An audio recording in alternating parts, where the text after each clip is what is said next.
అందరికీ నమస్కారం. కథ దరిచేరిన ప్రేమ. రచయిత విజయారెడ్డి గారు. నా పేరు రాధిక. నా మనసుకి బాగా దగ్గరైన వాళ్ళు మాత్రం రాధి అనే పిలుస్తారు. గాయపడిన నా మనసుకి అతని ప్రేమనే మందుగా మార్చి నా సర్వస్వం తానే అయిపోయాడు. అతను ఎవరు? అసలు నా మనసు ఎలా గాయపడింది? ఆ గాయపడిన మనసుకి మందుగా అతని ప్రేమ ఎలా మారింది? ఇవన్నీ తెలియాలంటే నా కథ మీరు తెలుసుకోవాలి. నా కథ 4 ఏళ్ల క్రితమే మలుపు తిరిగింది. అప్పుడు నేను చెన్నైలో మాస్టర్స్ చేస్తున్నాను. మా అమ్మ పేరు లలిత, హౌస్ వైఫ్. నాన్న పేరు సుభాష్, మా ఊర్లోనే చిన్న సూపర్ మార్కెట్ రన్ చేస్తున్నారు. ఇక నా లవ్ స్టోరీ విషయానికి వస్తే, నేను చిన్నప్పటి నుండి పిచ్చిగా ప్రేమించే బావ నాకు మాత్రమే సొంతం అనుకుంటూ బ్రతికిన నాకు ఒకరోజు నాన్న కాల్ చేసి అర్జెంటుగా బయలుదేరి రమ్మనేసరికి ఎవరికి ఏమైందో అని భయపడుతూ ఇంటికి చేరుకున్న నాకు జీవితానికి సరిపడా బాధను మిగిల్చింది మా అత్తయ్య, నా మేనమామ భార్య తులసి. మా అమ్మా నాన్నలది లవ్ మ్యారేజ్. మా నాన్నకి నా అనేవారు ఎవరూ లేకపోయినా ఆయన కష్టపడే తత్వం, మంచితనం, మానవత్వం అన్నీ ఉన్న వ్యక్తి కావడంతో కూతురు తన కళ్ళెదుటే ఉంటుంది అని ఆశతో తాతయ్య కూడా వాళ్ళ ప్రేమకి అడ్డు చెప్పకుండా చాలా ఘనంగా వాళ్ళ పెళ్లి చేశారు అని అమ్మ ఎప్పుడూ చెబుతూ ఉండేది. కానీ ఇదంతా మా అత్తయ్యకి నచ్చేది కాదట. ఆవిడ తన అన్నయ్యని మా అమ్మకి ఇచ్చి చెయ్యాలి అని చాలా ఆశపడేదట.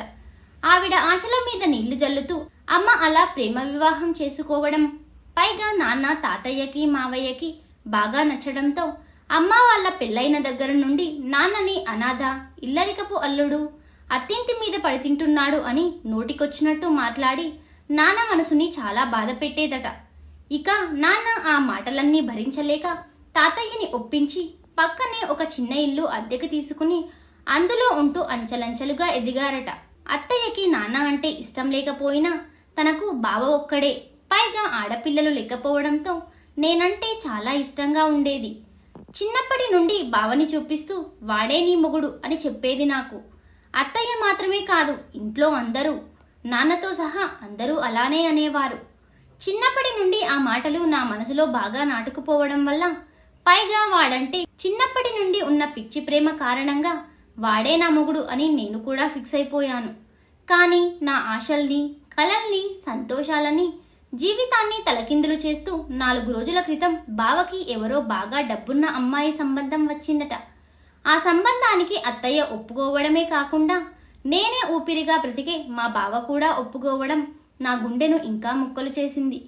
ఈ విషయం తెలిసిన నాన్న నా కోసం అత్తయ్య మావయ్యలతో మాట్లాడడానికి వెళితే యథావిధిగా అత్తయ్య నాన్నని అనరాని మాటలు అని ఇంట్లో నుండి వెళ్ళిపోమ్మని చెప్పి చాలా దారుణంగా అవమానించి బయటకి పంపించేసిందట. అసలు జరిగిందంతా అమ్మ నాకు చెబుతుంటే నా మనసుకి చాలా కష్టంగా అనిపించింది. నాన్నకు జరిగిన అవమానం గుండెను ముల్లులా గుచ్చుతూ ఉంటే అసలు ఈ పెళ్లికి బావ ఎలా ఒప్పుకున్నాడో నా మనసుకి అంతు చిక్కలేదు. అదే విషయం అమ్మని అడిగితే అమ్మ మౌనంగా ఉండిపోయింది. కానీ నాన్న చెప్పారు, అత్తయ్య బలవంతం మీద బావ తప్పక ఒప్పుకున్నాడని. నాన్నకి కూడా బావంటే చాలా ఇష్టం, అందుకే అలా అనిపించిందేమో. ఇదంతా ఒక ఎత్తు అయితే రేపే బావ పెళ్లి అని అమ్మ ఇంకో బాంబు పేల్చింది. అసలు ఆ విషయం విన్న నా గుండె ఎన్ని ముక్కలైందో మాటల్లో చెప్పలేను. వచ్చిన దగ్గర నుండి ఇవన్నీ విని బాధతో ఏడుస్తూనే ఉండడంతో నాన్న నన్ను చూసి చాలా బాధపడ్డారు. ఏమనుకున్నారో ఏమో తెలీదు గాని ఒకసారి మళ్ళీ అత్తయ్యని అడుగుతాను అని నా దగ్గర నుండి లేవబోయారు. బావ అంటే నాకు ప్రాణం, కానీ ఆ ప్రాణం నాన్న పరువు పోతేనే నాతో ఉంటుంది అంటే అది నాకు అవసరం లేదనిపించింది. ఎందుకంటే నాన్న ఆ పరువు కోసమే అమ్మని తీసుకుని ఆ ఇంటి గడప దాటి బయటకు వచ్చేశారు. అలా అని బావలేని నా లైఫ్ని ఊహించుకోవడమే నాకు చాలా కష్టంగా ఉంది. కానీ ఆ క్షణం ఎందుకు అలా చేశానో నాకు తెలియదు. కానీ నాన్న చేత బలవంతంగా నా మీద ఒట్టు వేయించుకుని ఈ పెళ్లి ఆపడానికి ఆయన ఎలాంటి ప్రయత్నం చేయడానికి వీల్లేదు అని చెప్పాను. దాంతో నాన్న సైలెంట్ అయిపోయారు. నాకు అర్థం కాని విషయం ఇంకోటి ఏంటంటే, ఇంత జరుగుతున్నా నాన్న నేను ఇంతగా బాధపడుతున్నా తన అన్న కొడుకు తన కూతుర్ని కాదని వేరే అమ్మాయిని చేసుకోబోతున్నాడని మా అమ్మ కళ్ళల్లో కొంచెం కూడా బాధ కనిపించలేదు. అదెందుకో నాకు అర్థం కాలేదు. కానీ అంటారు కదా, కొంతమంది మనసు బాధల్లో ముద్దుబారిపోయి కఠినంగా మారిపోతుందని. ఒకవేళ అమ్మ కూడా అలానే ఉందేమో అనుకున్నాను. అదే టైంకి అత్తయ్య ఫోన్ చేసి బావని పెళ్లి కొడుకుని చేయాల్సిన టైం అయ్యింది అని అమ్మ ఆడపడుచు కాబట్టి రమ్మని బలవంతం చేయడంతో తప్పక వెళ్ళింది. మళ్ళీ మావయ్య బాధపడడం చూడలేక.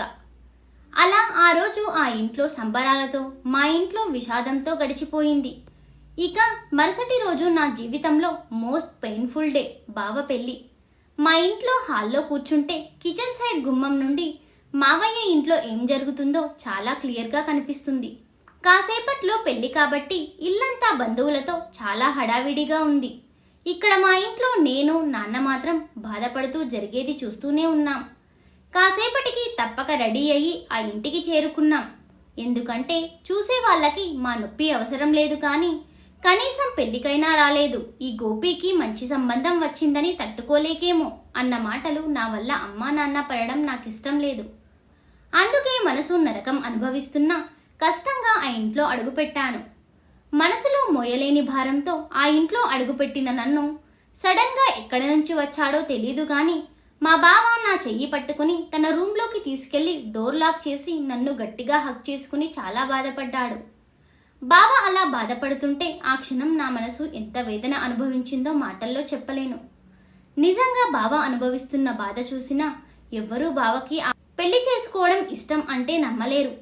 బావని అలా చూసి నేను ఏడుస్తుంటే నా కన్నీళ్లు తుడిచి, ఏడవకు రాధి, నేను ఈ పెళ్లికి ఒప్పుకోవడానికి కారణం అమ్మ. ఒకవేళ నేను ఈ పెళ్లికి ఒప్పుకోకపోతే అమ్మ సూసైడ్ చేసుకుంటాను అని బెదిరించిందిరా, అందుకే తప్పలేదు అని చెప్పాడు. బావ ఆ మాట చెప్పాక నేను ఇంకేం మాట్లాడలేకపోయాను. అలాగే నేను ఇంకా ఏడుస్తూ అసలే బాధలో ఉన్న బావని ఇంకా బాధ పెట్టడం ఇష్టం లేక కష్టంగా నా కన్నీళ్లను అణుచుకుని మరుక్షణమే ఆ రూమ్ నుండి బయటకు వచ్చేశాను.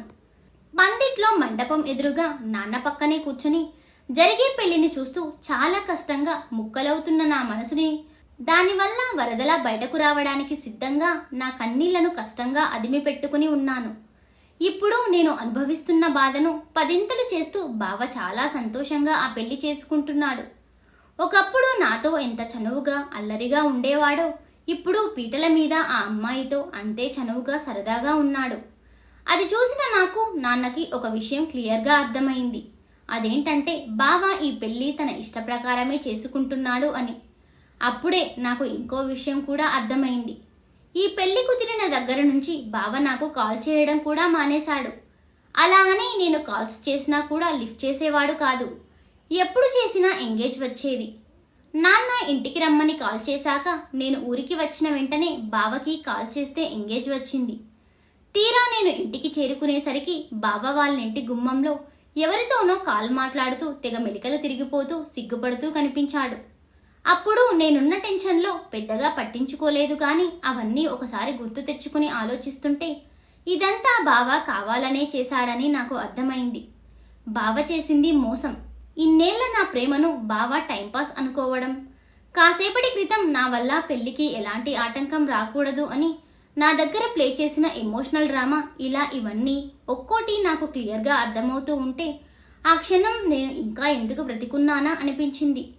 ఆ బాధలో నిరంతరంగా నా కళ్ళు వర్షిస్తూ ఉండడంతో నాకు తెలియలేదు, కానీ అప్పటికే బావ ఆ అమ్మాయి మెల్లో తాళి కట్టేశాడు. పెళ్లితంతు అంతా పూర్తయి బావ ఆ అమ్మాయికి అరుంధతి నక్షత్రం చూపిస్తున్నాడు. ఇక నేను ఒక్క క్షణం కూడా అక్కడ ఉండదలుచుకోలేదు.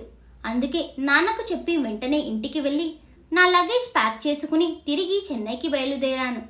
బస్లో కూర్చున్న నా మనసుని బావతో నాకున్న జ్ఞాపకాలన్నీ వెంటాడి వేధిస్తుంటే ఆ క్షణం నిజంగా చచ్చిపోతే బాగుండు అనిపించింది. కానీ నేను అలా చేస్తే చిన్నప్పటి నుండి నన్నే ప్రాణంగా బ్రతికిన అమ్మా నాన్నలు ఏమైపోతారు అన్న ఆలోచన నా మెదడు మనసులో ఉన్న అగ్నిగోళాన్ని చల్లార్చే ప్రయత్నం చేస్తూ ఉండడంతో నాకు తెలియకుండానే నెమ్మదిగా నిద్రలోకి జారుకున్నాను. అలా ఉదయానికి నేను చెన్నై చేరుకున్నాను. నేను స్టాప్లో దిగిన వెంటనే అమ్మ కాల్ చేసి ఆవేశంగా తిట్టేసింది. నేను అమ్మకి చాలా కష్టం మీద సర్ది చెప్పి నేను సూసైడ్ లాంటివి ఏం చేసుకోను అని మాటిచ్చాక అమ్మ శాంతించింది. అలా నేను చెన్నై వచ్చి 2 ఏళ్లు పైనే అవుతుంది. ఈ 2 ఏళ్లలో చాలా మారాయి. ఎప్పుడూ అల్లరి చేస్తూ చలాకీగా ఉండే నేను కామ్గా డీసెంట్గా ఎదుటి వాళ్ళు 100 ప్రశ్నలు అడిగితే అన్నిటికీ కలిపి ఒకటే సమాధానం ఇచ్చేంత సైలెంట్ అయిపోయాను. క్లియర్గా చెప్పాలంటే 2 ఏళ్ల క్రితం నా మనసుకి తగిలిన గాయం ఆ మనసుని రాయిగా మార్చేసింది. అందుకే ఈ 2 ఏళ్లలో ఒక్కసారి కూడా ఇంటికి వెళ్ళలేదు నేను. చెప్పాలంటే వెళ్ళే ధైర్యం నా మనసు చేయలేకపోయింది. కానీ పాపం అమ్మా నాన్న మాత్రం నన్ను చూడకుండా ఉండలేక ఈ మధ్యలో చాలాసార్లు చెన్నై వచ్చి వెళ్ళారు. వాళ్ళు నా దగ్గరకు వచ్చినప్పుడు మాత్రం నేను సంతోషంగా ఉన్నట్టు నటించడానికి ట్రై చేసేదాన్ని. మనం ఎవరి దగ్గరైనా షో చేయగలం కానీ మనల్ని కన్న వాళ్ళ దగ్గర మాత్రం మన పప్పులే ముడకవు కదా. ఆ టైంలో నా పరిస్థితి కూడా అంతే. నన్ను అలా చూసి అమ్మా నాన్న చాలా బాధపడేవారు. నా వల్ల వాళ్ళు అంత బాధని అనుభవిస్తుంటే అది తట్టుకోవడం నా వల్ల కూడా అయ్యేది కాదు. అసలు నా ప్రేమను నన్ను వద్దనుకున్న వాడి గురించి బాధపడుతూ నా కోసమే బ్రతికే అమ్మా నాన్నలను బాధ పెట్టడం ఏంటి అని నా మెదడు నా మనసుకి గడ్డి పెట్టడంతో నా మనసులో ఉన్న బ్యాగేజ్ అంతా వదిలేసి మూవ్ ఆన్ అయ్యాను. ఇప్పుడు నా మనసులో ఎవరూ లేరు. అలా అని మరొకరికి చోటిచ్చి మళ్ళీ ఆ మనసుని గాయపరుచుకోవడానికి సిద్ధంగా కూడా లేను అనే చెప్పాలి. ఇన్ఫ్యాక్ట్ ప్రేమ, పెళ్ళి అన్న వాటిపై పూర్తిగా భయం పట్టుకుంది నా మనసులో. ఇవన్నీ పక్కన పెడితే ఇప్పుడు నేను చెన్నైలోనే ఒక మంచి కంపెనీలో జాబ్ చేస్తున్నాను. మంత్లీ బాగానే సంపాదిస్తున్నాను. వీకెండ్ వచ్చేసరికి ఫ్రెండ్స్ అందరూ షాపింగ్, పబ్స్, పార్టీస్ అని తిరుగుతుంటే నేను మాత్రం వెరైటీగా మేము రెంట్కి ఉంటున్న ఫ్లాట్లోనే కూర్చుని కొత్తగా ఏదో ఒకటి నేర్చుకుంటూ ఉండేదాన్ని. లేకపోతే ఎక్కువగా బుక్స్ చదువుతూ ఉండేదాన్ని. ఇదంతా ఎందుకంటే 2 ఏళ్ల క్రితం నా మనసు గాయపడినప్పుడు నా మనసుకి భావజ్ఞాపకాలు గుర్తు చేసుకునే అవకాశం ఇవ్వకుండా ఎప్పుడూ ఏదో ఒకటి చేయడం బాగా అలవాటు చేసుకున్నాను. అందుకే అదే అలవాటు ఈ 2 ఏళ్ల నుండి నన్ను ఎప్పుడూ ఖాళీగా ఉండనివ్వలేదు. ఇప్పుడు అది పోగొట్టుకుందాం అన్నా బయటకు వెళ్ళి మళ్ళీ ఏ చెత్తను నా జీవితంలోకి తెచ్చుకుంటాను అన్న భయంతో అదే అలవాటుని కంటిన్యూ చేస్తున్నాను. ఇదిలా ఉండగా సడన్గా ఒకరోజు నాన్న కాల్ చేసి, నీకోసం ఆ అబ్బాయి ఇంకా వెయిట్ చేస్తున్నాడురా, కనీసం ఇప్పుడైనా ఆలోచించురాది తల్లి అన్నారు. నాన్న చెబుతున్నది 2 ఏళ్ల క్రితం ఒక అబ్బాయి తన పేరెంట్స్ని మా ఇంటికి తీసుకెళ్లి నన్ను పెళ్లి చేసుకుంటాను అని అడిగాడట. దానికి నాన్న జరిగిందంతా చెప్పగానే ఆ అబ్బాయి, అంకుల్ తన మనసుకి అయిన గాయం మానడానికి తనకి కాస్త టైం కావాలి కాబట్టి నేను తన కోసం వెయిట్ చేస్తాను అని చెప్పాడంట. 2 ఏళ్ల క్రితం నాన్న ఆ విషయం నాకు చెప్పగానే నిజంగా ఇలాంటి వాళ్ళు కూడా ఉంటారా అనిపించింది. ఎందుకంటే ఈ రోజుల్లో వేరొకరిని లవ్ చేసి బ్రేకప్ అయిన అమ్మాయి అంటే ప్రతి ఒక్కడికి లోకివే కదా. అమ్మాయిలు టైంపాస్కి లవ్ చేసి ఇంట్లో వాళ్ళు మంచి సంబంధం చూడగానే మా ఇంట్లో ఒప్పుకోరు, నాకు మా నాన్న పరువే ముఖ్యం అంటూ లవర్కి బ్రేకప్ చెప్పేసి ఆ డబ్బున్న వాణ్ణి పెళ్లి చేసుకుని ప్రేమించిన వాణ్ణి పిచ్చివాడిని చేసి పోతారు అనే భావన అందరి మనసుల్లో బాగా ముద్రపడిపోయింది. అందరూ అమ్మాయిలు అలా ఉండరు అని కొందరైనా ఆలోచిస్తారా అనుకున్న నాకే నా విషయంలో అమ్మాయిల హార్ట్ బ్రేక్ని అర్థం చేసుకునే వాళ్ళు కూడా ఉంటారు అని ఆ అబ్బాయి రూపంలో తారసపడేసరికి చాలా ఆశ్చర్యంగా అనిపించింది. పైగా నా కోసం వెయిట్ చేస్తాడు అనడం ఇంకా సంతోషంగా అనిపించింది. కానీ అప్పుడున్న నా బాధలో ఇవేమీ పెద్దగా హార్ట్కి తీసుకోలేకపోయాను. కానీ నాన్న ఇప్పుడు అతను ఇంకా నా కోసం వెయిట్ చేస్తున్నాడు అని చెప్పగానే నా మనసు ఎంత సంతోషానికి లోనయ్యిందంటే అసలు మాటల్లో చెప్పలేను. చాలాసేపటి నుండి నా నుండి సమాధానం లేకపోవడంతో నాన్న, రాధీ తల్లి, నాన్న మీద నమ్మకం ఉంచరా, పార్థు నీకు సరైనవాడు, పార్థు నీకోసమే పుట్టాడు అన్నారు. నాన్న మాటలు డైరెక్టుగా మనసుని తాకాయో ఏమో అసలు నాకేమైందో తెలీదు కానీ వెంటనే నవ్వుతూ మీ ఇష్టం నాన్న అని చెప్పేశాను. ఆ మాట విన్న నాన్న సంతోషానికి అవధుల్లేవు. ఎందుకంటే దాదాపు 2 ఏళ్లు అవుతుంది నేను నవ్వి. ఫోన్లో నా నవ్వు విని నాన్న చాలా సంతోషపడ్డారు. వెంటనే పార్థు నంబర్ నాకు ఫార్వర్డ్ చేశారు మాట్లాడమని. కానీ నేను ఇవేమీ వద్దు, డైరెక్ట్గా పెళ్లిలో చూస్తాను, పెళ్ళయ్యాక మాట్లాడతాను అని చెప్పాను. అది నాన్న మీద నాకున్న నమ్మకం. నా మాటలు విని నాన్న మాత్రమే కాదు, ఈ 2 ఏళ్లు పెళ్లి చేసుకోమని చెప్పి విసిగిపోయిన అమ్మ కూడా చాలా సంతోషపడింది. కాసేపటికి నాకు వర్క్ ఉంది, ముహూర్తాలు పెట్టించాక కాల్ చేయమని చెప్పి కాల్ కట్ చేసి దాని గురించే ఆలోచిస్తూ ఆ రోజంతా గడిపేశాను. నా మనసులో మెదడులో ఒకటే ఆలోచన, పార్థు ఇంతకాలం నా కోసం వెయిట్ చేయడం, అసలు ఆ విషయం ఎలా తీసుకోవాలో కూడా అర్థం కాలేదు నాకు. ఒకవైపు పట్టరానంత సంతోషంగా ఉంటే మరోవైపు ఏదో తెలియని భయం. సాయంత్రానికి నాన్న మళ్ళీ కాల్ చేసి రేపు ఈవినింగ్కి ఎంగేజ్మెంట్కి ముహూర్తం ఉందని వెంటనే బయలుదేరి రమ్మని చెప్పారు. అది అస్సలు జరగని పని కావడంతో కుదరదని కరాఖండిగా చెప్పేశాను నాన్నతో. ఎందుకంటే రేపు ఆఫీస్లో ఒక మేజర్ ప్రాజెక్ట్కి సంబంధించి డెబో నేనే ఇవ్వాలి కాబట్టి కుదరదు అని చెప్పక తప్పలేదు. ఆ విషయం నాన్న అర్థం చేసుకుని పార్థు పేరెంట్స్కి చెప్పడంతో అమ్మాయి ఎలాగో అబ్బాయిని పీటల మీదే చూస్తాను అని చెప్పింది కాబట్టి మీకు అభ్యంతరం లేకపోతే పిల్లలు లేకుండా మనమే తాంబూలాలు మార్చుకుందాం అన్నారట. అసలు ఇప్పటి వరకు పార్థునే అనుకుంటే వాళ్ళ పేరెంట్స్ అతని కంటే మంచి వాళ్ళలా ఉన్నారు కదా. అలా నెక్స్ట్ డేనే తాంబూలాలు మార్చుకుని ముహూర్తాలు పెట్టించి నాన్న నాకు కాల్ చేశారు. వారం రోజుల్లో పెళ్ళి అని నాన్న నాతో చెప్పగానే ఏదో తెలియని అలజడి, మరోవైపు అంతకంటే ఏదో తెలియని సంతోషం. అలా మిక్స్డ్ ఎమోషన్స్తో నా వర్క్ అంతా కంప్లీట్ చేసుకుని లీవ్కి అప్లై చేసుకుని నా షాపింగ్ పూర్తి చేసుకుని పెళ్లికి ఇంకో 4 రోజులు ఉందనగా 2 ఏళ్ల తర్వాత ఇంటికి బయలుదేరాను. బస్లో కూర్చున్నాను గాని మనసులో ఏదో తెలియని అలజడి. అదెందుకో అర్థం కాలేదు. 2 ఏళ్ల క్రితం ఇంటి దగ్గర నుండి ఇదే జర్నీ తీరని బాధతో స్టార్ట్ చేశాను కానీ ఇప్పుడు మనసులో మెదడులో ఎలాంటి బ్యాగేజ్ లేకుండా ఒక కొత్త లైఫ్ స్టార్ట్ చేయడానికి ఒక కొత్త ఉత్సాహంతో స్టార్ట్ అయ్యాను. ఇప్పుడు నా మనసులో కానీ మెదడులో కానీ ఒకవేళ అక్కడ భావన చూస్తే నా పరిస్థితి ఏంటి అని ఒక్కసారి కూడా ఆలోచన రాలేదు. అదంతా మా పాదసారథి మహిమేనేమో. పార్థు ఎలా ఉంటాడు, ఏం చేస్తాడు, ఎలాంటివాడు, తన అలవాట్లు ఏంటి, తనకి ఏమంటే ఇష్టం లేదు, ఇలా తన గురించి ఏ ఒక్కటి తెలియదు నాకు. తన గురించి నాకు తెలిసినవి 2 విషయాలు. ఒకటి అతని పేరు పార్థసారథి అని, 2 నా కోసం ఇన్నాళ్ళ నుండి వెయిట్ చేస్తున్నాడు అని. అతని గురించి ఏమీ తెలియకుండా పెళ్లి చేసుకోవడానికి ఎలా సిద్ధపడ్డాను అని మీరు అనుకోవచ్చు. అసలు ప్రేమ పెళ్ళి అంటే పూర్తిగా వద్దు అని పక్కన పెట్టేసిన నాకు 2 ఏళ్ల తర్వాత కూడా నాన్న పార్థు పేరు చెప్పగానే నేనెందుకు ఇంకేమీ ఆలోచించకుండా పెళ్లికి ఓకే చెప్పాను నాకు కూడా సరిగ్గా తెలీదు. కానీ దేవుడు నా కోసం రాసిపెట్టిన డెస్టినేషన్ పార్థు అని నా నమ్మకం. అది పార్థునే ఎందుకు అనేది నాకు కూడా తెలీదు. ఎందుకో నాన్న అతని గురించి చెబుతుంటే అతనికి బాగా అట్రాక్ట్ అయ్యాను అని మాత్రం క్లియర్గా చెప్పగలను. ఇలా ఆలోచనల నడుమ ఊర్లో బస్ దిగగానే నాన్నకి కాల్ చేశాను. నేను చెన్నైలో జాయిన్ అయ్యాక మొదటి 6 నెలల్లో 3 సార్లు ఇంటికి వచ్చాను. మొదటి 2 సార్లు బస్టాండ్ నుండి బావే నన్ను ఇంటికి తీసుకెళ్లాడు. ఇక 3వసారి ఊహించని విధంగా బావ పెళ్లికి రెడీ అవ్వడంతో ఆ విషయాలు ఏమీ తెలియని నన్ను నాన్నే తీసుకెళ్లారు. సడన్గా అవన్నీ గుర్తొచ్చి గుండెను సూదులతో గుచ్చుతున్నంత నొప్పిగా అనిపించింది కానీ దాని నుండి బయటపడడానికి ఎక్కువ సమయం పట్టలేదు నాకు. ఇంతలో నాన్న వచ్చారు. ఎలా ఉన్నావు రాధి తల్లి, నీకేం కావాలో అన్నీ తెచ్చేసుకున్నావా, లేకపోతే రేపు పొద్దున్నే సిటీకి తీసుకెళ్తాను అని ఆయన బాణీలో ఆయన మాట్లాడుతూ ఉన్నారు. ఈ 2 ఏళ్లలో నాతో పాటు నాన్న కూడా చాలా సఫర్ అయ్యారు. ఆయన కూడా నవ్వడం మర్చిపోయి 2 ఏళ్ళు అవుతుంది.